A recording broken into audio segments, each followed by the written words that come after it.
Yes, students. Optical centre में sir हमने ये बताया था कोई सा भी लेंस हम लेंगे, so just take the any one lens. अब कोई सा भी इंसिडेंट हम ऐसे मानेंगे, अभी incident ray when it will pass through the lens it will get the refraction, तो बाहर आएगा एमरजेंट रे होगा। इंसिडेंट एंड एमरजेंट कैसे होने कंडीशन पैरेलल, ठीक है। अब ऐसे कंडीशन में एक रिफ्रैक्टर रे होगा ग्लास के अंदर, लेंस के अंदर। ये रिफ्रैक्टर रे कौन सा पॉइंट में प्रिंसिपल एक्सिस को इंटरसेक्ट करे वो होगा ऑप्टिकल सेंटर, ठीक। That's the definition. उसके बाद ये ऑप्टिकल सेंटर हो सकते हैं इनसाइड द लेंस भी हो सकते हैं, ठीक है। एग्जैक्टली अंदर में से पोल पे भी हो सकते हैं and outside of the lens भी हो सकते हैं। तीन केस हम आप लोगों को एक्सप्लेन करेंगे, ठीक है। इसमें आप ध्यान से देखिएगा तो आप लोग ध्यान से देखिएगा तो टू सरफेस है। पहले सरफेस का सेंटर यहाँ पर है एंड दूसरा सरफेस का सेंटर यहाँ पर है, इज द P1 और P2, ठीक। अब ऑप्टिकल सेंटर क्या है देख लो ना, ये दिस व्हाट द रे व्हिच इज द रिफ्लेक्टर रे इनसाइड द लेंस एक इंटरसेक्ट करे इसी पॉइंट का हमने क्या बोला था ऑलरेडी ऑप्टिकल सेंटर। दैट वाला डेफिनेशन ऑप्टिकल सेंटर मींस हमने क्या बोला था, ये तो इंसिडेंट है ये तो एमरजेंट है, ये दोनों पैरेलल होगा, ठीक है। उसके बाद हम देखेगा तो एक रिफ्लेक्टर रे अंदर इनसाइड द लेंस, ओके। कौन सा रिफ्लेक्टर रे होगा, वो रिफ्लेक्टर रे में से प्रिंसिपल एक्सिस को कौन सा पॉइंट में इंटरसेक्ट करे उसी पॉइंट को हम क्या बोलेंगे ऑप्टिकल सेंटर। अब ये ऑप्टिकल सेंटर क्या करें, देखो क्या थिकनेस CP1 और CP2 is what thickness of the both the surfaces. The ratio of the thicknesses of the surfaces is equal to the ratio of the radius of the curvatures। अब radius of the curvature को कहाँ से मिलेगा देखो ना। अब इसी second surface को हम इसी तरफ कंप्लीट करेंगे तो ऐसा बनेगा सर्कल, आप देखो ना इसी तरफ अब सेकंड सरफेस को, लेकिन सेंटर यहाँ पर सेंटर से एक क्या होगा नॉर्मल आप कहाँ से ले रहे हैं, ये नॉर्मल आप कैसे रहे सरफेस है, ठीक है सरफेस है। अब surface two in point on surface to centre that gives what radius of the curvature, तो R2 होगा एक होगा R1 होगा, radius of the curvature R2 and R1, ठीक। अब एक कंडीशन सैटिस्फाई होगा तो then we can say that the optical centre will be inside the lens, ठीक है। एक कंडीशन सैटिस्फाई होगा तो इसी कंडीशन में, ठीक है, the ratio of the thicknesses of the both surfaces, okay, refracted surface is equal to ratio of the radius of the curvatures। अगर हम बराबर रेशियोस बराबर होगा तो then you can say that the optical center will be inside the lens, ठीक, या inside the lens।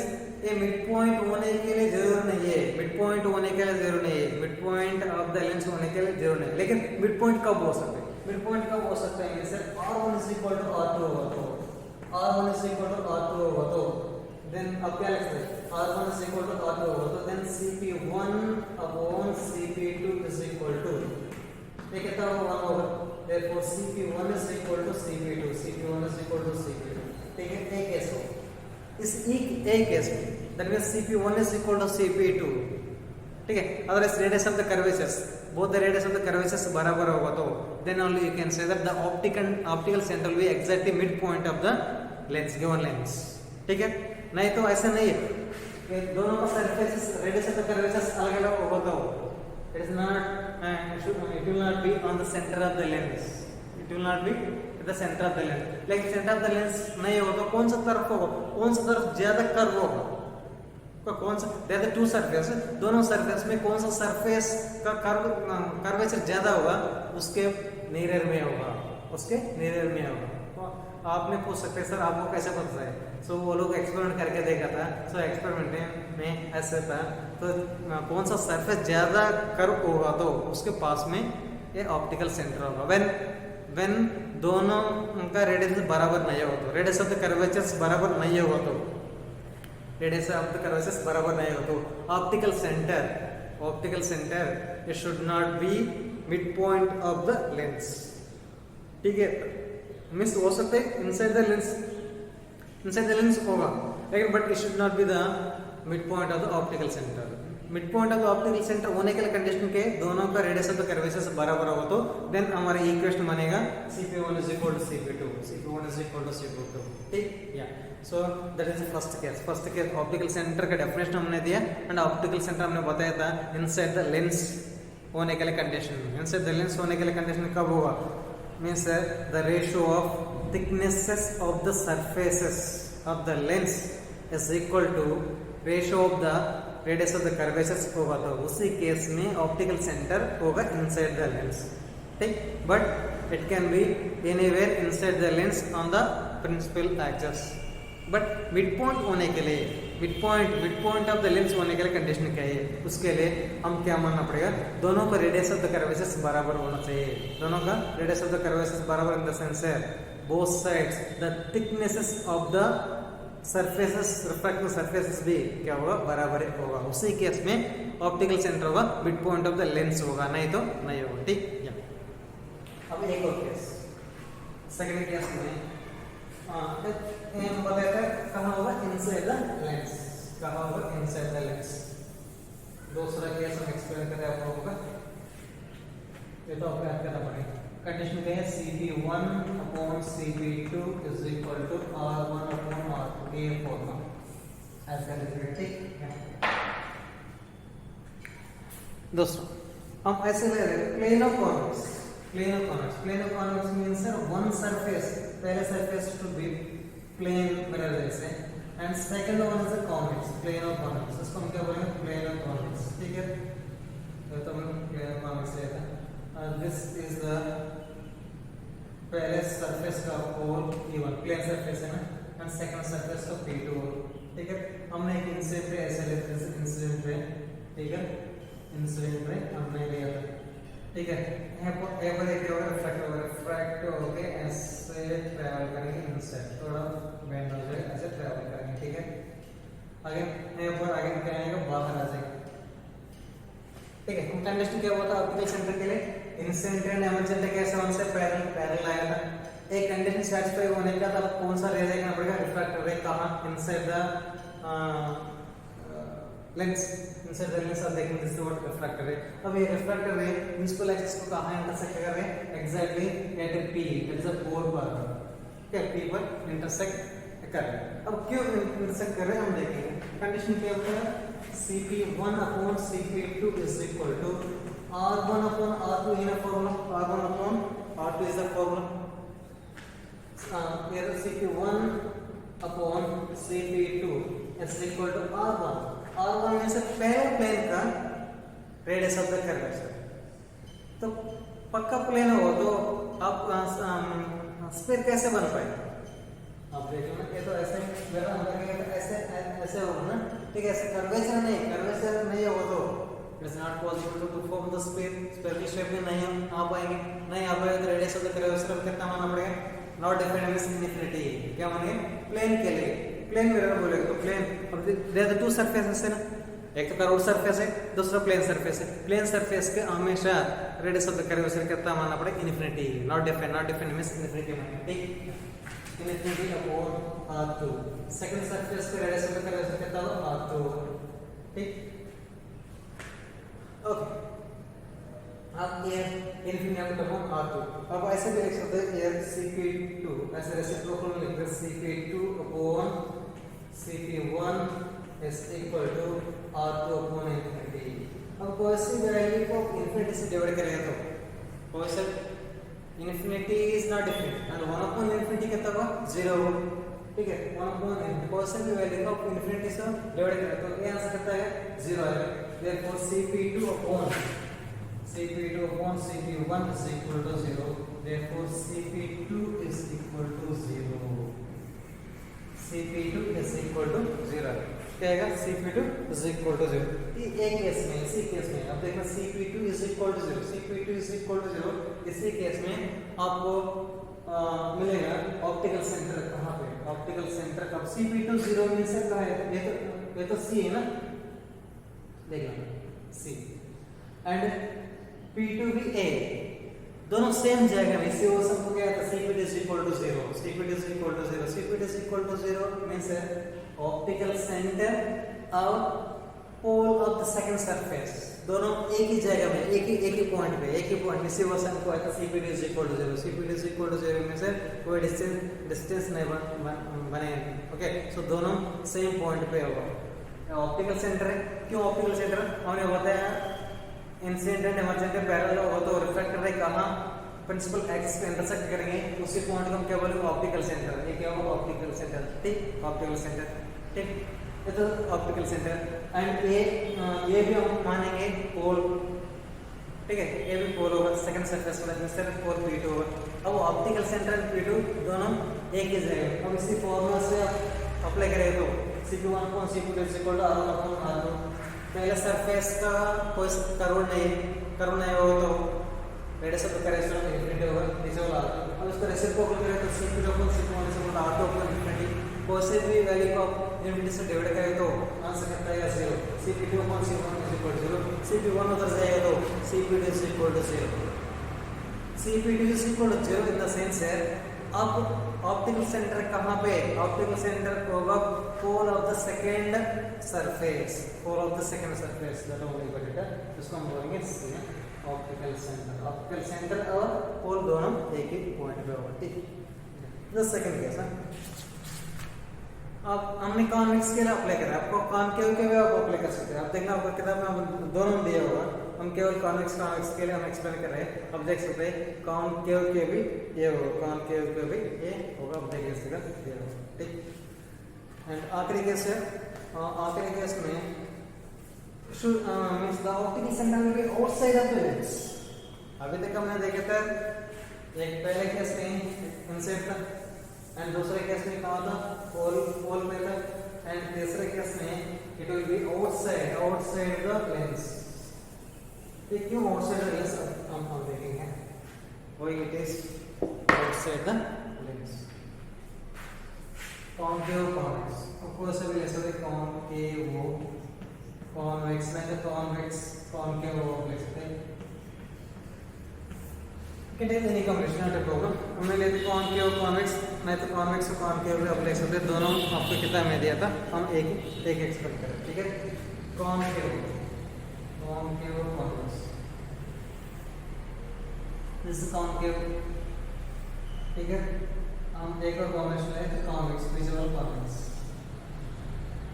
ठीक है। केंद्र वाला कॉनकेव कॉन्वेक्स, ठीक है। अब ध्यान से देखिए तो दोनों कर्व कौन सा तरफ है, लेफ्ट साइड। अब दोनों का सेंटर क्या होगा, एक ही तरफ होगा। सेंटर कैसे फाइंड आउट करेंगे, कोई सा सरफेस दिया कर्व सरफेस दिया, उसी सरफेस के हम कैसे सेंटर फाइंड आउट करेंगे, हम ये देखना पड़ेगा ये कौन सा तरफ एक कर्व है, ठीक है। लेफ्ट साइड में हो तो लेफ्ट साइड होगा, राइट साइड में हो तो राइट साइड होगा, अब इतना ध्यान देना पड़ेगा, ठीक है। अब देखिए तो पहले कर्व आपने कॉनकेव एंड दूसरा कॉन्वेक्स का कर्व, दोनों लेफ्ट साइड, दैट मींस दोनों का सेंटर कौन सा तरफ होगा, सेम साइड होगा, that is the left side, ठीक। ऐसा पहले प्रिंसिपल एक्सिस मानते हैं, दिस इज प्रिंसिपल एक्सिस है, तो P1 this is what P1 और P2,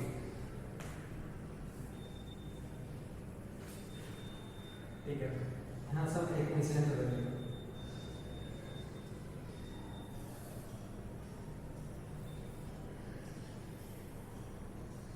एक इंसिडेंट है तो पहले इंसिडेंट है ना, पहले इंसिडेंट के यहाँ से हम क्या किसी नॉर्मल कहाँ से कर रहे हैं, सेंटर C1 पे, तो नॉर्मल होगा, इसको मान लीजिए पॉइंट A1, इसको पॉइंट A1 मान लीजिए। और रिफ्रैक्शन के बाद अब थोड़ा रिफ्रैक्ट करके ऐसे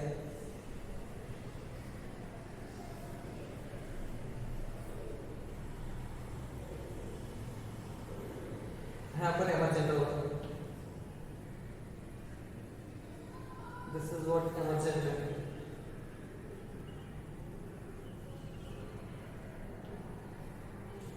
ठीक है। अब दूसरा सरफेस का नॉर्मल A, दूसरा यहाँ से तक सेंटर है तो सीट होगा, सेंटर सीट होगा पॉइंट A,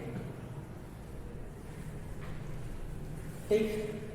अब इसमें ऑप्टिकल सेंटर का होगा, ऑप्टिकल सेंटर का डेफिनेशन में क्या बताया था, इंसिडेंट एंड इमर्जेंट रे दोनों पैरेलल होने चाहिए।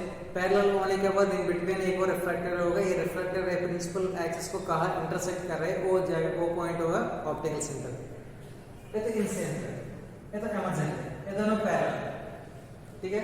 This is what incident ray and this is what emergent ray, ये दोनों parallel feature and this is what refracted ray inside the lens, inside the combination of the surface, ठीक।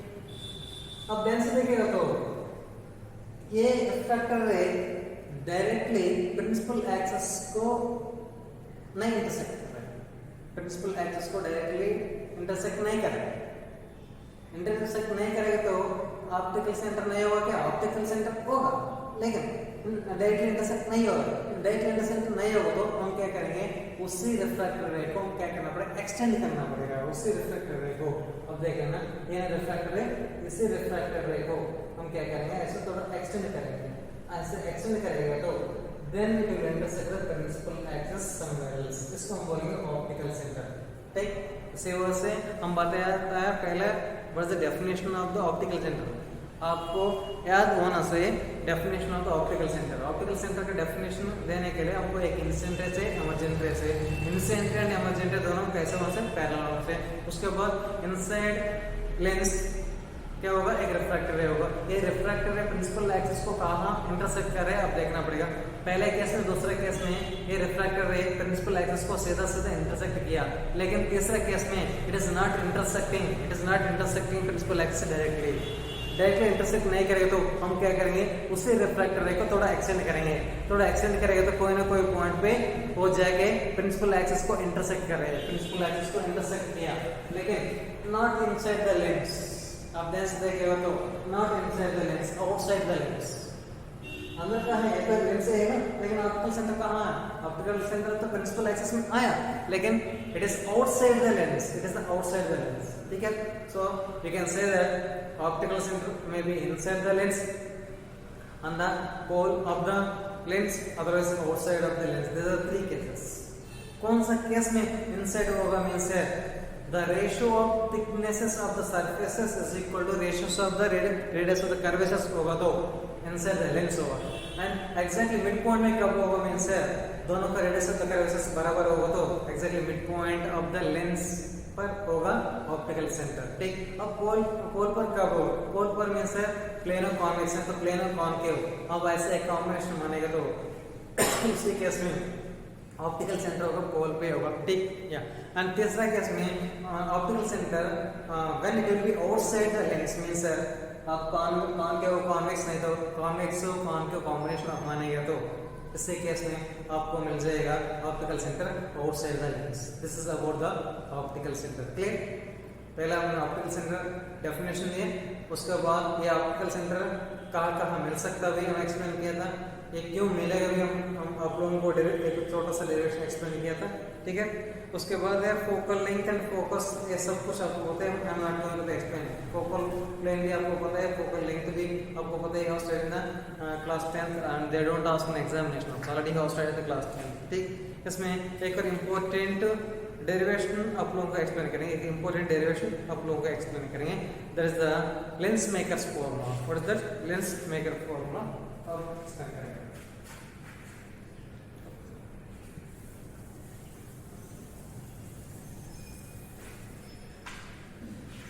Most important है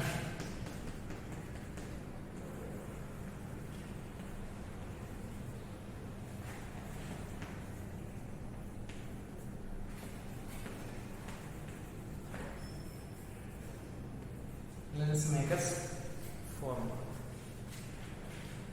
इसके लिए हम क्या करेंगे, हम एक डबल कॉन्वेक्स लेंस बनाएंगे, डबल कॉन्वेक्स लेंस।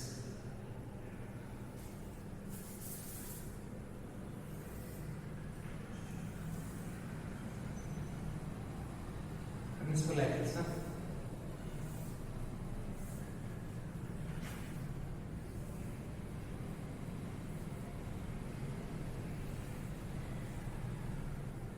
P1 तो P2, ठीक है।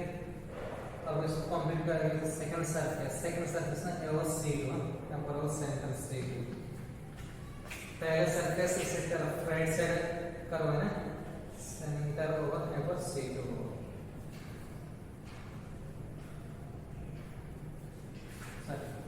C1 ना, C1 यहाँ पर होगा, ठीक है। P1 P2 और C1 C2 एक ऑब्जेक्ट, हम मानेंगे point object that is on the principal axis पे एक ऑब्जेक्ट हो,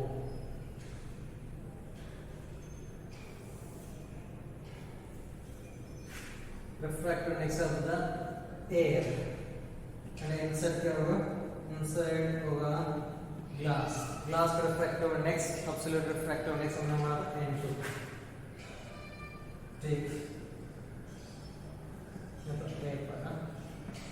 ये तो पहला सरफेस है ना, पहला सरफेस पॉइंट ए पर इंटरसेक्ट हुआ है, हमेशा यहाँ सब नॉर्मल किस नाम है, this is the normal, this would be the normal, normal पहला सरफेस में से normal should pass through the center of the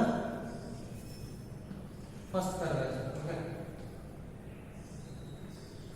center of the first curvature, ठीक। अब ये होगा object distance u, object distance क्या होगा u होगा। फिर हम एक अजम्पशन मानेंगे, ये अजम्पशन आप लिखना पड़ेगा, ये तो बहुत पतला है लेंस, बहुत पतला हो, नॉर्मली हम कहाँ से मेजरमेंट्स लेना पड़ेगा, सो ये पोल से मेजर कर रहे हैं, ठीक है। अब देख लेना ये thickness P1 P2 P1 P2 का थिकनेस हम मानेंगे a मींस t, अब ये मानना पड़ेगा t is very negligible means हम ये मानना पड़ेगा ये लेंस बहुत पतला है, ठीक है, बहुत thin lens you have to take, okay. So suppose you are taking a very thin lens, then you can write that value t is equal to, you can ignore it,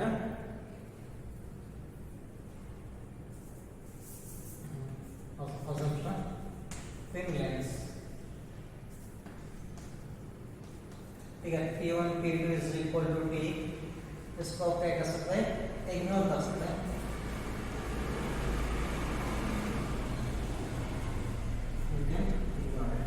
ठीक है। अब देख लेते हैं इधर कितना सरफेस होगा, इधर double convex means two surface है, एक तो फर्स्ट सरफेस ए, सेकंड सरफेस, दोनों कैसे कंबाइन करेगा तो then only double convex lens form हो जाएगा, गॉट माय पॉइंट। दोनों कैसे कंबाइन करेगा तो देन ओनली क्या फॉर्म हो जाएगा, डबल कॉन्वेक्स लेंस फॉर्म हो जाएगा, नहीं तो नहीं हो पाएगा, ठीक है। ये तो पहला सरफेस है, पहले सरफेस है। अब तो देखते हैं पहले कैसे मानेंगे, दूसरा सरफेस नहीं, सपोज मान लेंगे दूसरा सरफेस है, हमने क्या लिया था, एक ऑब्जेक्ट कहाँ ये पता है ना, P1 P2 the poles of the first surface of the pole P1, second surface of pole P2, and radius of the curvature of the first surface C1, and radius of the that is CP1 is the R1 and CP2 is the C1 P1 is the R1 and C2 P2 is the R2. Radius of the curvature R1 of the first surface and second surface scale radius of the curvature is equal to R2, ठीक। and refractive index of the air then rare medium का N1 हमने माना था and denser medium जैसे glass हमने N2 माना था, ठीक है। ये सब कुछ आप लोग लिखना पड़ेगा। उसके बाद ऑब्जेक्ट डिस्टेंस OP1 पहले फर्स्ट सरफेस स्केल में हम तो देख के हम अज्यूम करें there is no second surface. अब देख लेना if there is no second surface means एक ही बार रिफ्रैक्शन होगा, सेकंड टाइम अब there is two surface means इधर भी रिफ्रैक्शन होगा, अदर अगेन इधर आने के बाद दोबारा भी रिफ्रैक्शन होगा, दो सरफेस होगा तो दो बार रिफ्रैक्शन होगा। लेकिन अगर एक ही सरफेस हम ऐसे मान लें थोड़ी देर के लिए there is no second surface, there is no second surface means पहला सरफेस के वजह से एक ही बार रिफ्रैक्शन होगा, ये refraction okay after refraction the ray will be travelling like this, we are assuming that ये सब कुछ अब लिखना पड़ेगा। अब इमेज कहां फॉर्म हो जाएगा, कहां फॉर्म हो जाएगा, that is at I dash, ठीक है। सो एक कहां से लेना पड़ेगा, एक कहां से लेना पड़ेगा, सो P1 से तो क्या होगा V डैश, ठीक है, V डैश। अगर हम थिकनेस भी लेना पड़ेगा, ठीक है, थिकनेस, ये थिकनेस भी लेना पड़ेगा, ये थिकनेस भी लेना पड़ेगा। लेकिन हमने ऑलरेडी माना था लेंस इज वेरी थिन, ये पॉइंट भी आप लिखना पड़ेगा, लेंस इज वेरी थिन होगा तो thickness the distance between the pole 1 and pole 2 हम इग्नोर कर सकते हैं, ठीक है। पहले केस में हम ये सब कुछ एक्सप्लेन से पहला डायग्राम अच्छे से याद होना चाहिए, ठीक है। डायग्राम अच्छे से याद होना है, उसके बाद हम क्या क्या लिया ये सब वेरिएबल्स आते हैं ना, ये वेरिएबल्स को अब एक्सप्लेन करना पड़ेगा। अब पहले केस में हमने क्या माना था, instantaneous travelling from rare to the denser medium, rare to the denser medium, that is OA। And at point A पे और एट पॉइंट ए पे क्या होगा, रिफ्रैक्शन होगा, रिफ्रैक्शन हो रहा है, रिफ्रैक्शन हो रहा है, ठीक है। रिफ्रैक्शन होके ग्लास के अंदर जा रहा है, ठीक है, ग्लास के अंदर जा रहा है। लेकिन हम पहले केस में हम ऐसे अजम्पशन किया था ये सेकंड सरफेस नहीं है, सेकंड सरफेस हो तो एक और रिफ्रैक्शन होगा, ठीक है। अब सेकंड सरफेस को हम मानेंगे in the options of second surface. अब क्या हो सकता है, एक के बाद रिफ्रैक्शन होगा, उसी की वजह से image of this object will be formed at I dash, ठीक है। अब कहां से कहां रे ट्रैवल करे, rare to the denser medium, rare to the denser medium में सर पार्ट में क्या फॉर्मूला पता है, rare to the denser medium में sir n2 upon v minus n1 upon u upon n2 minus n1 upon r, ये formula पता है ना, तो फॉर्मूला ऐड कर लीजिए। ऑलरेडी रिफ्रैक्टिंग सरफेस के लिए फॉर्म दे रखे थे ना, ठीक। अब पहले केस में कहां से कहां जा रहे हैं, rare to the denser medium से n2 upon v में से इमेज डिस्टेंस कहते हैं पहले सरफेस के लिए v dash minus n1 upon object distance u is equal to n2 minus n1 upon क्या लिखेंगे r1, वही r1 पहले सरफेस के रेडियस तो कर सकते हो r1 होगा, ठीक। ये खत्म। अब देखिए सेकंड सरफेस नहीं है। अब सेकंड केस में हम अज्यूम करें सेकंड सरफेस को भी हमने इंट्रोड्यूस किया था, ठीक है। पहले हमने क्या मान लिया, ए सरफेस में आता है, सेकंड सरफेस भी, अब सेकंड सरफेस भी हो तो इधर रिफ्रैक्शन करने का होगा, ये क्या होगा, ये रिफ्रैक्शन करके ऐसे रिफ्रैक्टेड होगा टुवर्ड्स द नॉर्मल, ऐसा रिफ्लेक्ट होगा। अब इसी पॉइंट पे एक और रिफ्रैक्शन होगा, इसी पॉइंट पे एक और रिफ्रैक्शन होगा, मींस आप क्या करना पड़ेगा, यहां से एक और नॉर्मल खींचना पड़ेगा, एक और नॉर्मल मतलब सेंटर से तो, ठीक है। सेकंड सरफेस पे ना नॉर्मल सेंटर का दौर जाएगा, कौन सा मतलब सेकंड सरफेस का, ठीक ना, ऐसा जाएगा। अब है पॉइंट पर refraction, okay, the final image will be form suppose at I। अब ये इमेज डिस्टेंस होगा v, ये इमेज डिस्टेंस होगा v, ठीक। पहला सरफेस के लिए object what I and second surface में आया तो इमेज कौन सा I डैश, ठीक। अब सेकंड सरफेस भी हम अब सेकंड सरफेस भी हमने माना था, अब हम क्या अज्यूम करें, अब सेकंड सरफेस भी है, अब सेकंड सरफेस भी होगा तो ये ग्लास के अंदर ट्रैवल करेंगे, ट्रैवल करने के बाद एक और बार रिफ्रैक्शन करके ग्लास के बाहर आएगा, कौन सा पॉइंट में सपोज माना डी पर है, डी पर क्या दोबारा रिफ्रैक्शन हो रहा है, डी पर दोबारा रिफ्रैक्शन हो रहा है। अब देखिए ना सेकंड सरफेस के लिए, सेकंड केस के लिए रे कहां से कहां आ रहा है, कहां से कहां आ रहा है, ग्लास से ए पर आ रहा है, that means denser to rare medium. पहले केस में आप देखा था, सो कहां से कहां आ रहे हैं, रेयर टू डेंसर मीडियम। अब सेकंड केस में कहां से कहां आ रहे हैं, रे आ रहे हैं ग्लास से ए पे आ रहे हैं, that means denser to rare medium. अब denser to rare medium means formula क्या होगा, सेकंड केस के लिए denser to the rare medium means n1 upon v minus n2 upon u is equal to n1 minus n2 upon r। इसी के लिए हमने दोनों केसेस याद करने के बोला था, ठीक है। आपका डेरिवेशन में केवल rare to the denser, by chance से डेंसर टू रेयर में जाएगा तो हमने क्या बोला था, n1 और n2 वैल्यूज को अब क्या करना पड़ेगा, म्यूचुअल एक्सचेंज करेगा तो आंसर मिल जाएगा, ठीक है। अब सेकंड केस, पहले केस का सेकंड केस कहां से कहां जा रहा है, denser to the rare medium. अब n1 सेकंड सरफेस के लिए ये I डैश इज देना, I डैश पहले सरफेस के लिए वो is the object and I dash is the image, and अब सेकंड सरफेस के लिए I dash will be act as a virtual object and image is I, ठीक है। इमेज क्या है, I। अब ये image I will be the final image of object O also, ठीक है। सेकंड सरफेस के लिए image I and object virtual object is I dash, at the same time this I is the final image of object O also, ठीक है। अब form अब क्या लिखते हैं n1 अपॉन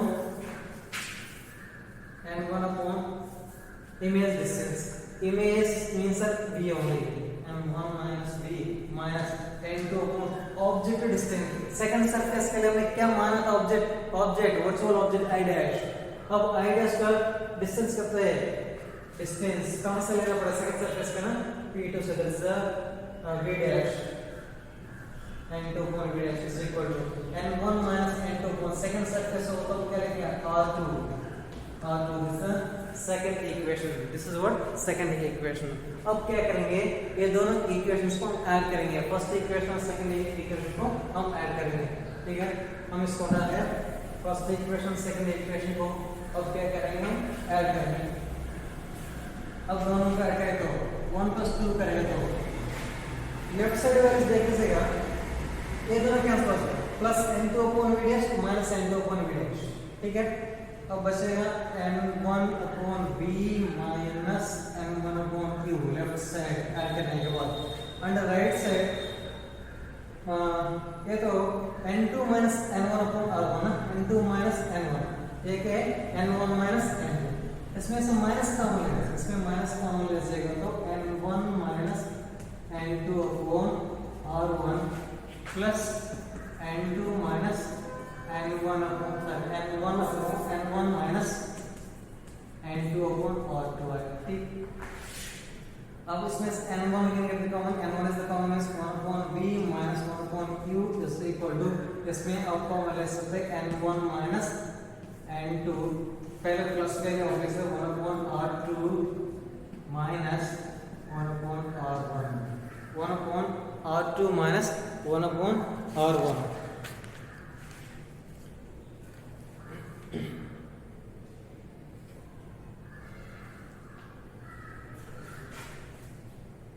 ठीक है,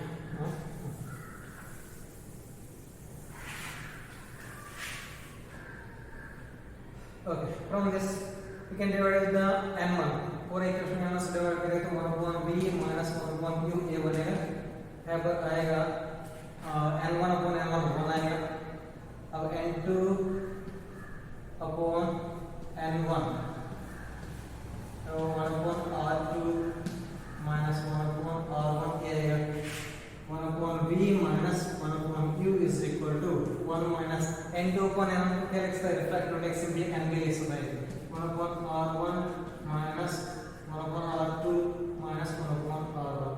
अब क्या करेंगे, इससे भी माइनस कॉमन ले लीजिएगा एंड इससे भी माइनस कॉमन ले लीजिएगा, दोनों माइनस क्या होगा, प्लस होगा, minus multiplies minus 1 upon v minus 1 upon q is equal to n minus 1 multiplies 1 upon r1 minus 1 upon r2।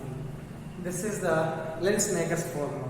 Not yet over, अब इसको थोड़ा और मॉडिफाई करेंगे तो LHS साइड देखेंगे 1 upon v minus 1 upon q is देना 1 upon v minus 1 upon q is, ठीक है। We are assuming that object को सपोज हमने रखा था at infinity, ऑब्जेक्ट को सपोज हमने रखा था at infinity, u is equal to infinity, u is equal to infinity। अब इमेज का हाफ हो जाएगा at focus पे, फोकस में से फोकल लेंथ।